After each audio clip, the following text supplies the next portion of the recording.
Thank you for joining us for today's webinar, You're Hired, Connecting Social Emotional Learning to Career Readiness, hosted by Boys Town Community Services. I am Lynette Zurich. I'm a national training consultant here at Boys Town in Boys Town, Nebraska. A little bit about me. I was a teacher in Phoenix, Arizona for 11 years, worked with students of all ages, have used Boys Town's education model in many classrooms and sites around the country. And the biggest thing about the Boys Town model that I've seen is the improvement in the relationships between students and their peers and students and the adults on their campuses, which is kind of what today's webinar is all about, is building those relationships in one sphere and moving them to another sphere. Our mission here at Boys Town is changing the way America cares for children, families, and communities by providing and promoting an integrated continuum of care that instills Boys Town values to strengthen body, mind, and spirit. And what we do here at Boys Town is we strengthen communities as we support children and families seeking healing. The healing might be related to past trauma, relational challenges, or even mental health concerns. Boys Town, for nearly 100 years, has provided a range of services to meet children and families where they are at and to serve them in the greatest capacity possible. Boys Town also works hard to empower schools to effectively deal with the ever-increasing challenges that present themselves each day. Our research-driven and supported education model provides schools and programs with a safe, positive, and proactive approach to teaching pro-social behaviors. It provides multi-tiered support for students with variable needs while increasing the consistency and effectiveness of staff. Let's take a look at our objectives today. Up first, we're going to look at increasing the students' understanding of the importance of being career ready, utilize social emotional learning strategies to provide the foundation students need for long-term success, and teach skills that promote readiness for students preparing to leave high school.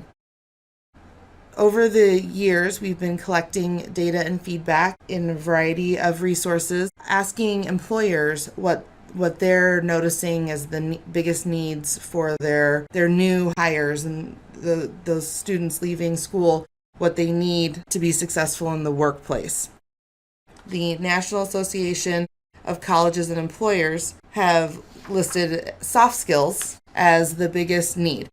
Soft skills are those workforce readiness skills that are interpersonal in nature, which include those personal qualities, characteristics, and attitudes, and that they are socially and emotionally capable to navigate the professional world outside of school.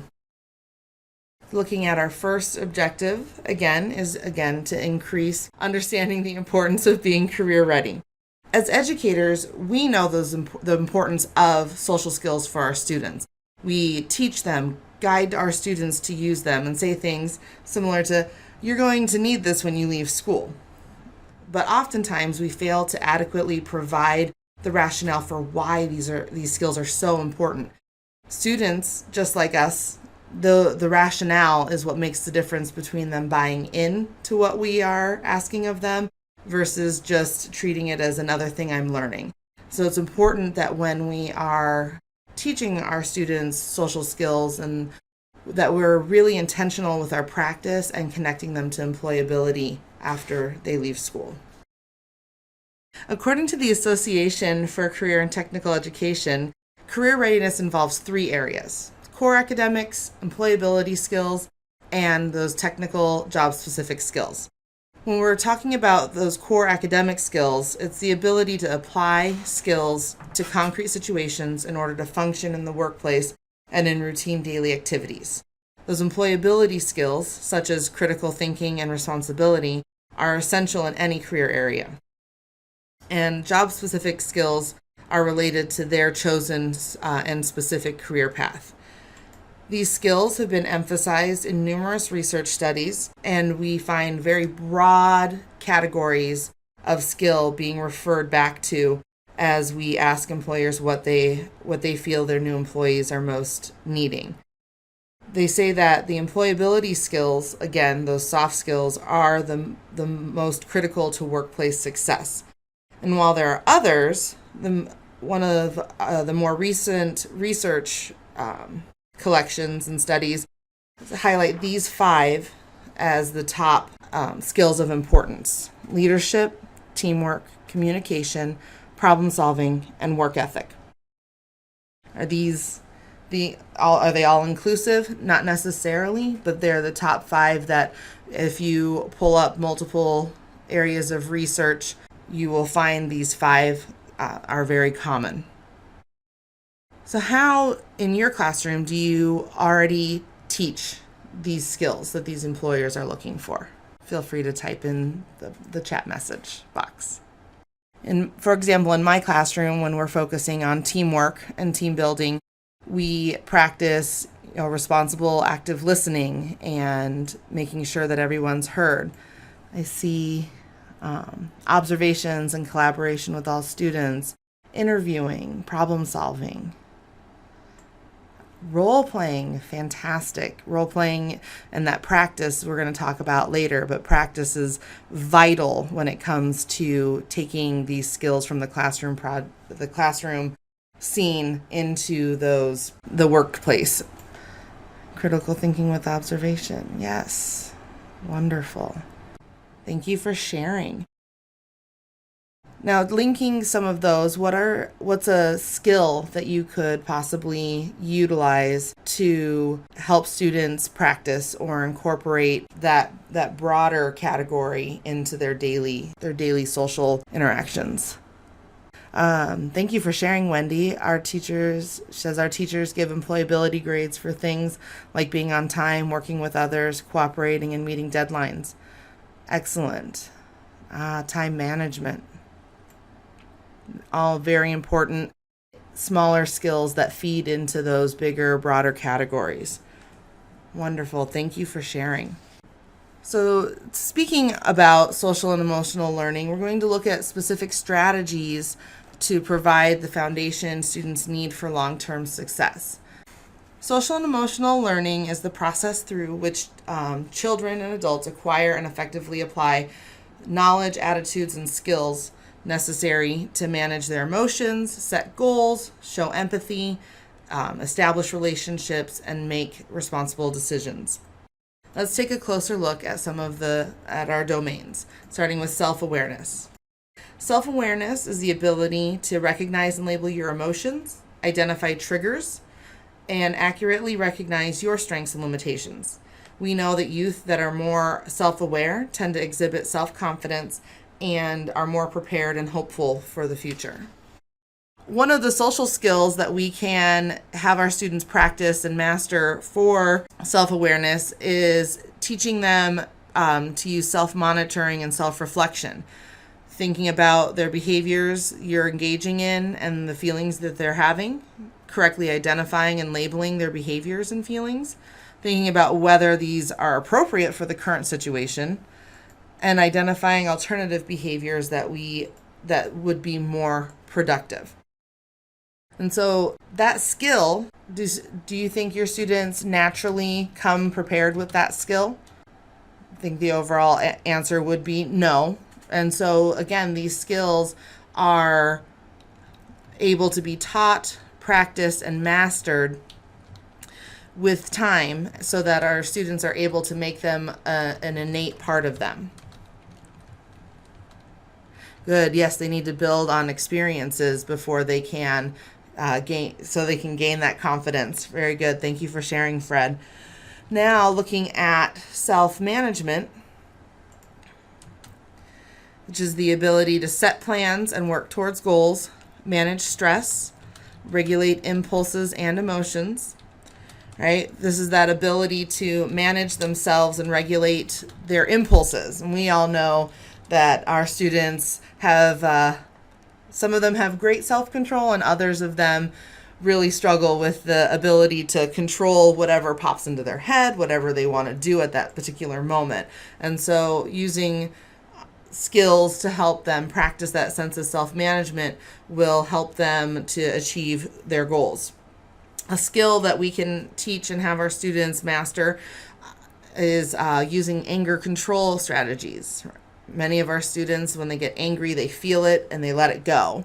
And oftentimes that leads to those big negative consequences that they remove the student from the learning environment, and they cause these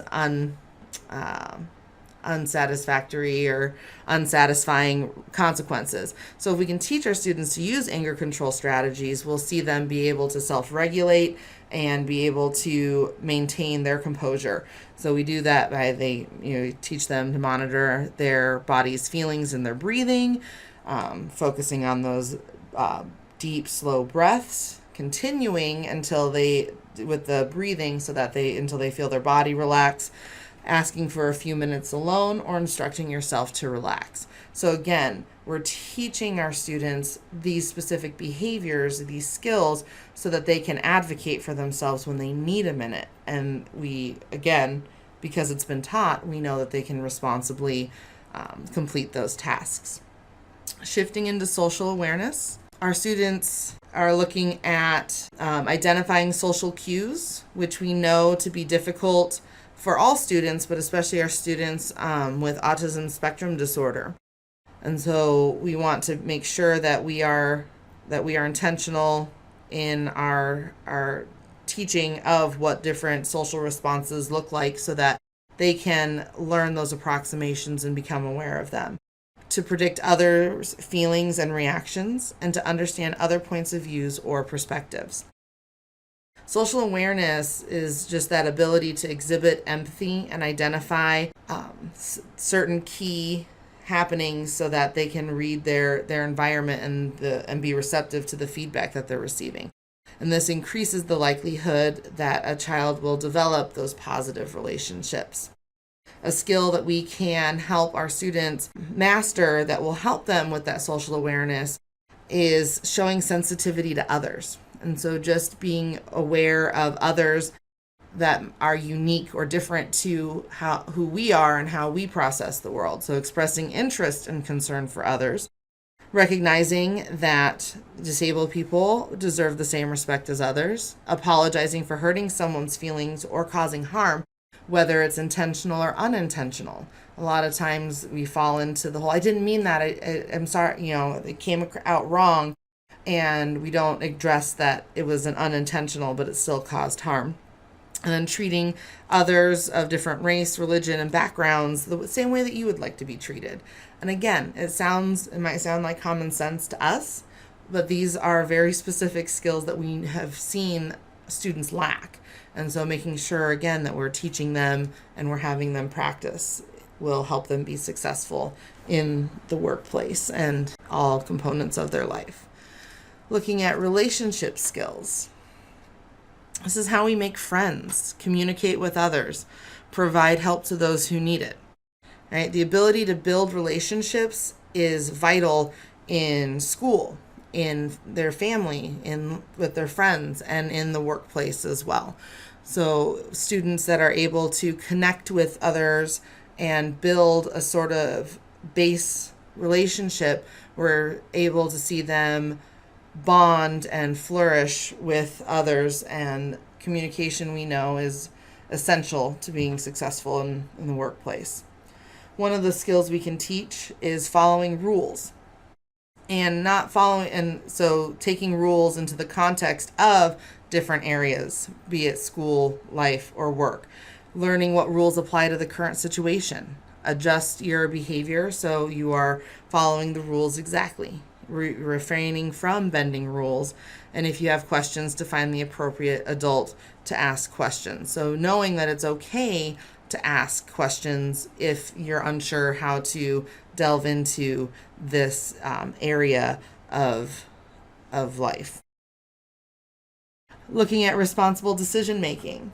This is, I feel like, what our goal is as educators and the adults in youth's lives, is to get them to a point where the decisions that they're making, we know that they're going to make the most responsible choice that they're able to.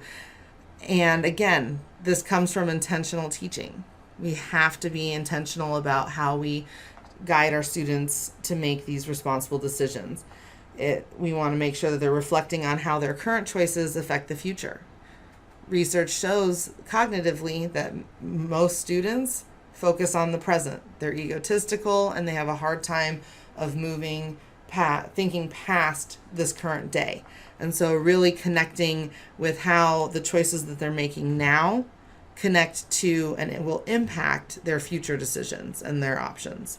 Identifying problems when making decisions and generating alternative options, and negotiating fairly. So again, the ability to make those responsible decisions, but also take into consideration other people's feelings and needs. A related social skill for responsible decision making is using structured problem solving, defining the problem situation, generating two or more options, looking at each option's potential disadvantages and their possible potential advantages, and then deciding on the best solution. This skill is vital, and we want students to process the negative as well as the positive, because again, oftentimes they can't see how the more convenient or easy decision will have a long-lasting negative impact versus the more difficult decision now. So if your students were fully competent in these domains, do you think they would be more successful in school, at work, or in life? And do your students come to your classroom with these skills mastered? Go ahead and type into the box, share your thoughts. They don't, yeah. And so most likely for most of us, the answer is no, that they don't come to us with the perfect little bow on. Yes, and you're right, some students do, but just like in academics, many of our students have holes, and so the same thing applies to behavior. They don't come equipped with them, but they are desperately needed. 100% agree. And then they might not even know what those skills are. Absolutely, which is where we come in, and that's why we have those social skills that we and the programs that we have to help teachers help our students master these skills. So here we are. We are at the what, the social skills and how to teach them. So when we've looked at the career readiness, we've looked at the domains of SEL. So here's our education model. Well, what you'll find is as you begin to teach social skills to your students, your teachers will begin to use them on each other. So that is a very solid wish. And we do know that even adults sometimes have skill deficits, but we can help them as well. So looking at the Boys Town model, the basis of the foundation of the Boys Town model is to help children and families build healthy relationships and to empower children and family to make good decisions on their own. Two components, two domains of SEL that we just reviewed. So that's the core. And then the education model that we've derived provides the curriculum of those life-specific skills and teaching methods that support those skills within the curriculum. So again, we've taken those domains and we have built a set of skills and curriculum to teach them in the classroom. When we begin teaching these skills, we focus on the scope of just the school and how to use them in school. And then as they demonstrate that mastery, we start to look at taking the context from school to home to social and eventually into that workspace. Here are those same 5 skills from earlier that the job survey gave us: leadership, teamwork, communication, problem solving, and work ethic. And we've taken a set of 16 skills and split them up under where they're not just in one category, most likely, but the most bang for your buck in teaching the broader category. So Boys Town has 16 social skills, and they're not the end all be all, but they're the initial 16 that we focus on in our programs because our research has shown that as students can master and demonstrate these 16 skills, their success rate for academics, for social interactions, and their need for discipline my strategies are going to go off. Sorry. So we see as they master these that their ability to build relationships and be socially successful go up, and their discipline needs tend to diminish. If your students could master 6 of these skills, do you think their behavior would improve? And would they be more prepared for the workplace? What do you think? Share your thoughts, please. The more the better. Absolutely. More successful at school and work. I think in practice they could be ready. Just following instructions, right? At the basic core. Following instructions would be beneficial. I think we can all agree that as our students can master more of these social skills, they would be more successful in the classroom, in life, and in work.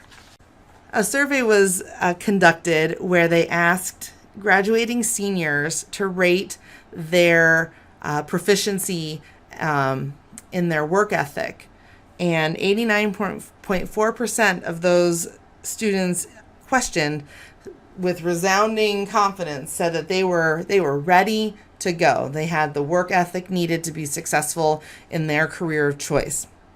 Yet when we asked their employers the same question about their new hires, it came back that only 42.5% of those employers felt as though their new hires fresh from college were ready to go. So there are many reasons for this disparity. We have the optimism of youth. They're feeling prepared in their teaching and their learning and all those ideals and the theories that they've been working so hard on for the last 4 to 5 years. And then there's just that reality when they come into the workplace. They may have the book smarts, they have their technical skills, but again, we're seeing time and time again that those soft skills for teamwork and for relationships are just not solid. And they are what's most vital to being successful in the workforce. So 16 basic skills Boys Town education model uses from their preschool programs all the way up to our high school programs. We know that there are more skills than that. And so the Boys Town Press and the educators here have come up with an additional 183 social skills for youth. And they go from, again, those very basic skills to more complex life skills. So what we've done is we've task analyzed a variety of different behaviors and skills that we feel students need practice and work on. And so we've task analyzed, again, 183, but you can also task analyze any specific skill that comes across your classroom from year to year.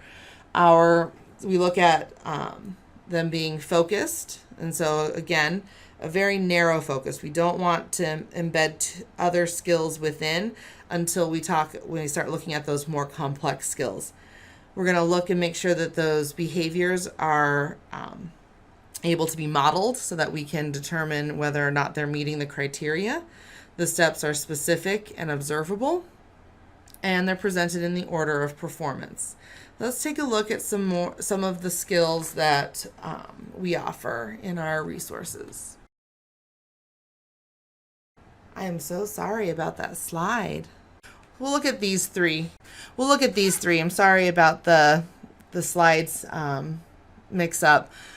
So one of our basic core 16 skills is disagreeing appropriately. Looking at the person, use a pleasant voice, tell why you feel differently, and give a reason.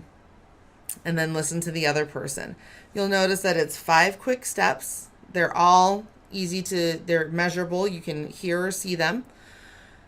Why might teaching this specific skill be important to our students, disagreeing appropriately? If your students could exhibit disagreeing appropriately, do you think it would benefit them and help them get along with others, keep them out of trouble? An inappropriate disagreement can cause or exacerbate conflict. Absolutely. Yeah, they're not great at it, and it's also important in the workplace. Absolutely. If I disagree with a coworker or I disagree with my boss, I need to handle that a specific way. I can't just, lose my self-control and say whatever I want without repercussion. I need to be very mindful. All right, our students, to them, a disagreement means to yell and fight. And if they could disagree appropriately, giving their reason or feeling differently, they might be able to see if they are mistaken in their thoughts.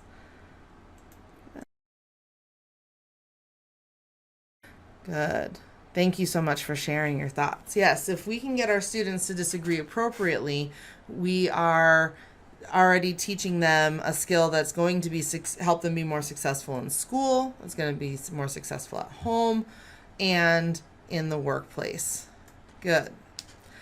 So one of our more complex skills that we have is interviewing for a job. Right? And the steps for interviewing for a job are: dress neatly and appropriately for the interview. 2, introduce yourself enthusiastically to the interviewer. 3, answer all questions honestly and calmly. 4, emphasize your strengths as well as what you could still learn or what you would still need to learn. 5, ask any questions you have about the job at the conclusion of the interview. And 6, thank the person for his or her time. Notice the difference in the steps from disagreeing appropriately to interviewing for a job. You'll notice that our basic skill of disagreeing appropriately, again, those steps are brief and they are easy to observe and monitor. When we look at interviewing for a job, those steps become more complex out of necessity. It's a much higher order skill to interview for a job. And if you look at step number 2, introducing yourself enthusiastically to your interviewer, that's a generalized version of greeting others. On the bottom of your screen, you'll see our basic skill of greeting others, where you look at the person, use a pleasant voice, or say hi or hello. Okay, and so again, we teach the basics first, and as our students mature, age, and they need to have a different context for the skill modifies itself naturally so that it grows with the students and their purpose. All right, so let's talk a little bit more about generalizing. So generalizing is where we take a skill. So let's use greeting others, for example. Look at the person, use a pleasant voice, say hi or hello. This works in almost all settings. However, we know that we come across others in our lives where our interaction may be different. So we may meet our grandmother, a teacher, or friends, and how we greet them changes just a little bit. Right? When I greet my grandmother, I still look at her and I still use a pleasant voice, but it's probably going to be more boisterous, more emotional, because I'm so happy to see my grandma. Say, hi, Grandma, and I'm probably going to give her a hug, okay, because she's my grandma, and that's that level of comfort and that social awareness that we are working with our students. Then we have our greeting a teacher. Again, you're still going to look at the person, you're going to use a pleasant voice, and say hi or hello. Now, even this may vary depending on your relationship with the student. You may have a fancy high five, or you may hug as well, but it's important that we are teaching our students that that interaction does look different than when you greet your grandmother or a family member, or as we look at our greeting a friend. Looking at the person, use a pleasant voice, and say hi or what's up, right? And then we may have a fist bump, a hug, one of those crazy involved high five greetings like on Will Smith, Fresh Prince of Bel-Air. They have the crazy foot hook and everything. Or it might just be a simple head nod. Sup. And again, it varies depending on the relationship built with the person. So now when we look at our interviewer, when I greet an interviewer, that's going to look different than the other 3 examples we've already used. I'm still going to look at the person. I'm still going to use a pleasant voice. I'm going to make sure that I am introducing myself this time, because this is the first time that I've met the person. So I'm going to say, hello, my name is Lynette Zurich. And I'm going to then extend my hand to shake their hand. And this is even a skill that you'll have to break down and teach intentionally as well. Many of our students might not know the appropriate general business handshake. We'll have to talk about grip strength and the rigorous amount of shaking and how long is too long and how, powerful is my extending, and just really making sure that we are practicing it to prepare our students for usage out in the professional world. Any questions about generalizing? All right, let's move on. So the skills are the what, and now we're going to talk about the how. So developing those skills through teaching. So some of my kiddos are stuck in hug familiar greetings. They need to understand when to vary greetings. Absolutely. Thank you so much for sharing that thought. And you're right. And again, though, they're not going to know the importance of varying those greetings unless we're intentional in our instruction and we set up time for them to practice those different interactions. We do an activity where we have a participant act as the student, and then we bring in 4 other adults to be the different roles: teacher, friend, grandma, and even a stranger. And we talk about the differences that we see the quote-unquote student engage in as they're greeting those different people. And that's an activity that can be brought right into your classroom if you want to help your students vary those greetings with others. So let's look at teaching our skills and developing those skills. We focus on... They should know that some cultures... Absolutely. And we do know that there are cultures where handshakes, eye contact, or initiating a greeting to an older person may be considered impolite. Absolutely. And that's where generalizing and code switching come into play. And it's important that while cultures and communities do have these different approaches to what is considered respectful or impolite, is that they need to be able to navigate those different social spheres that they're coming across. And when we're in an interview, most likely the more accepted form of greeting is going to be taking that initiative to introduce yourself and offer the handshake. But again, you'll need to prepare your students for those differences and knowing what is appropriate and what would be viewed as inappropriate. So looking at teaching the skills, we call our teaching of the skills proactive teaching, and looking at teaching them at neutral times before any disturbances or escalated behaviors come into play. We're going to look at teaching them during calm, intentional times. We have planned teaching and blended teaching are our 2 primary forms of being proactive about teaching our skills. When we look at planned teaching, there are 4 components. We introduce the skill.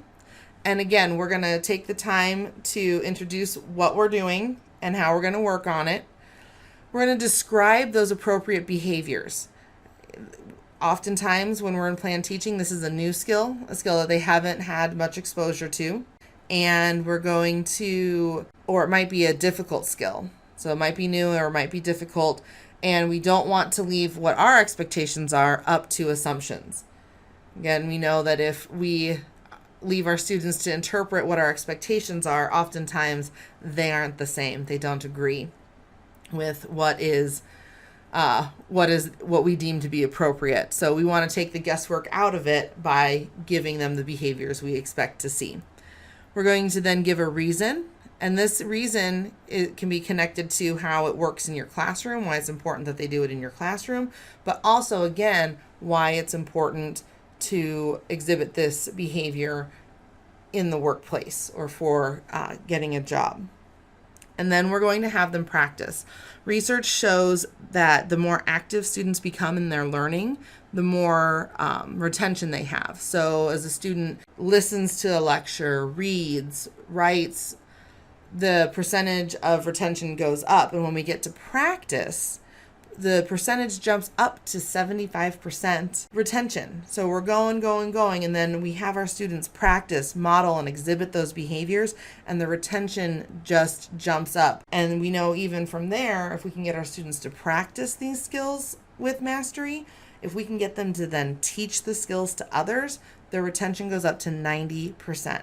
So again, being actively involved in their learning, we'll see an increase in retention. Cheyenne, I see your comment. Very interested in how we can teach employers to navigate code switching as well when they interact with students from various cultures. They would need to just make sure that they are also culturally informed. But there is also a sense of the need for, if the student and the employee are coming into that space, that interviewing, that there isn't kind of an expectation that they're going to meet the cultural beliefs of the person conducting the interview. Sorry, I'm reading some of your messages. Always taking the approach of inclusivity, space and place. Do expected behaviors in each setting you're in. I've always made the parallel between word choice in academic professional settings versus with friends. I think there's a unity there with teaching employers. I wonder what work is being done on that end. One thing we can do is help to teach students to educate others on their culture. Absolutely. Thank you so much for your comments. They're very insightful. So let's look at an example of planned teaching in action. So as a teacher, we're going to be going into teams on this project. A quick reminder, everyone should have input. Keep your conversations on topic and remember to keep working until the bell rings.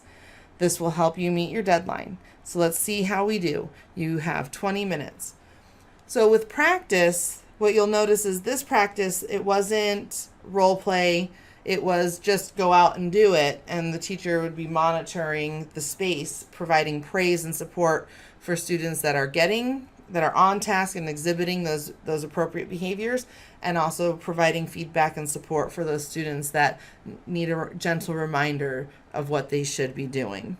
Another type of skill teaching we use is blended teaching. So planned teaching is very much the skill in isolation and using the skill in academics. When we look at blended teaching, we're combining the skill with our academic content at the same time. So for example, when we think of boiling water, or water that's about ready to boil, what are some of the signs water gives as it warms up? Feel free to enter into the chat box. Starts to bubble, simmers, gives off heat, bubbles, starts bubbling. Good, and as the water approaches the boiling point, what do we start to see? Steam, yes. The bubbles may go from that quiet sort of boil to more movement, right? More bubbles, bigger bubbles, that violent sort of bubbling, boiling. We start getting the splatter, starts getting outside of the pot. Now connect that to how people process when they start to get frustrated or they begin to boil. So what are some signs that people then give as they become upset? They raise their voice. Rapid speech. Oh, facial expressions. Yes, angry faces. Body changes. Posturing, yep. Increased breathing pattern. Sarcasm. Colors change in the face, absolutely. And as it goes from just that mild agitation, that mild frustration, what starts to happen as they get more upset? Reasoning goes away.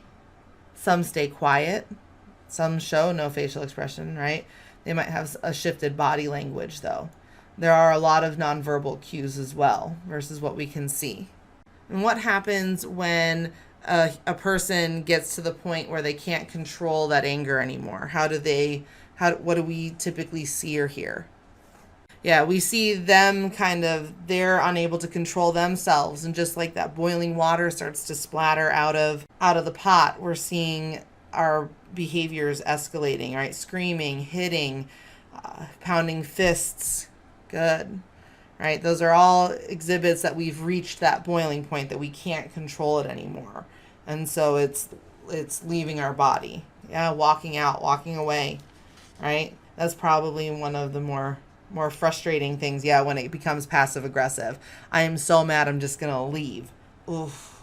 No, express your opinions appropriately or your feelings appropriately. Good.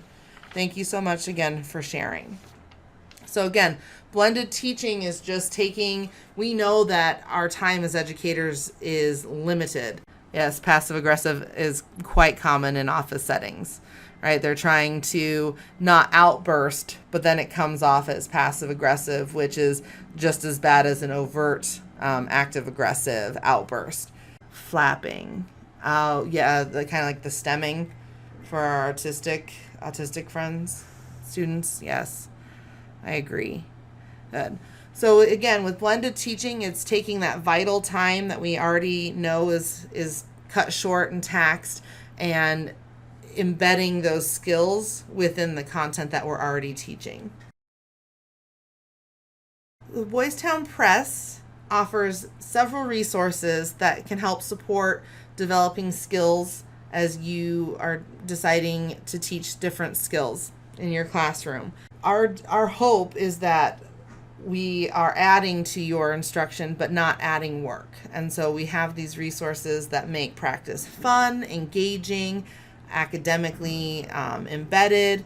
And again, we're trying to give you those resources to help you take the preparation and planning off of your plate, because we know that your time again is valuable and precious. BoystownTraining.org is our website, and if you go to the resources tab, you'll find a variety of resources set up to help you. You can ask trainers specific questions if you have a question that, or a specific scenario maybe that you could use some extra help with. You can ask one of the trainers on our team. We have videos of social skills in action. We have social media accounts and all the popular medias. And we have blogs that are written monthly on a variety of topics, from social justice to bullying to technology use. There's articles of interest. We have even more free lesson plans and assignments tied to social skills, linked directly to our Boys Town Press catalog. And just like you are joining us today for a webinar, we do have our webinars recorded and many more up for access. Let's go back to our initial questions of the day. So again, here are 5 broad skill categories that employers are saying our students need better mastery of. What do these skills look like in your classroom as you are asking students to demonstrate them? What does leadership look like in your classroom? What does teamwork look like in your classroom? Feel free to share in the chats.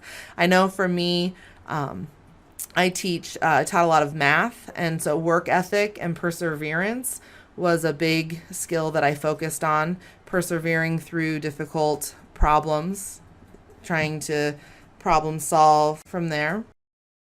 Helping peers with classwork is leadership.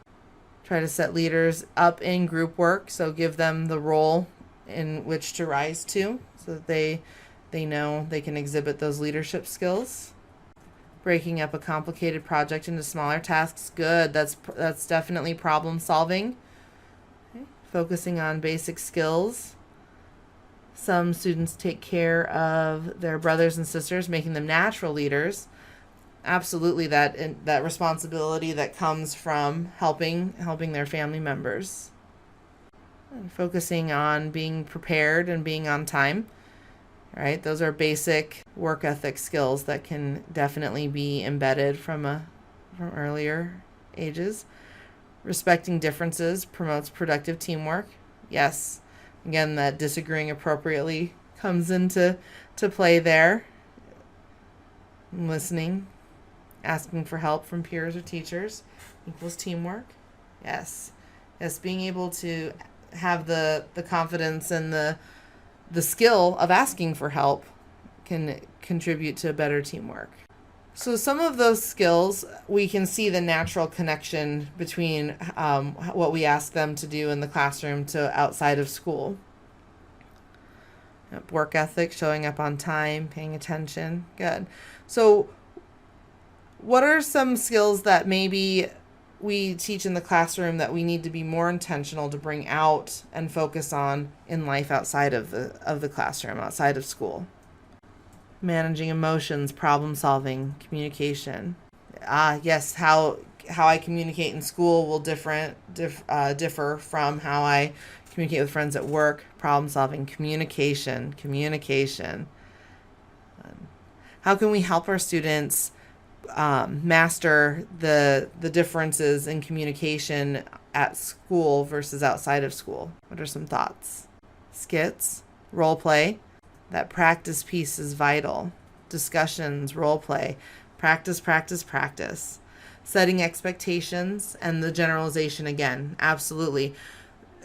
being able to take a skill and know its different applications across different settings and environments are going to really just accelerate their internalization of those skills and their ability to navigate the differences within those environments. Observing others demonstrating the skill. Good. Explicit instruction, monitoring process, and immediate feedback. Absolutely. All wonderful things. And just so you know, there's a posted blog that accompanies our webinar today that has a free download on generalizing and activities. Good. Mock interviews. Job shadowing. Thank you so much for sharing. Job shadowing, absolutely seeing those skills utilized in action in a real life setting. Project-based learning. Yes, PBL. All fantastic suggestions. Thank you so much for participating. Are there any other questions as our time comes to an end today? So the downloadable resource is available through the boystowntraining.org website under blogs, under today's heading for SEL learning. Is there any resource I can ask? I'm not sure of any resources we have at the moment. Kim, I see your question. But I can do some research and see if we have any resources and email them to you since we have your contact information. Thank you for sharing. We'll make a note of that. Thank you so much for joining us today. I hope you have a good rest of your day.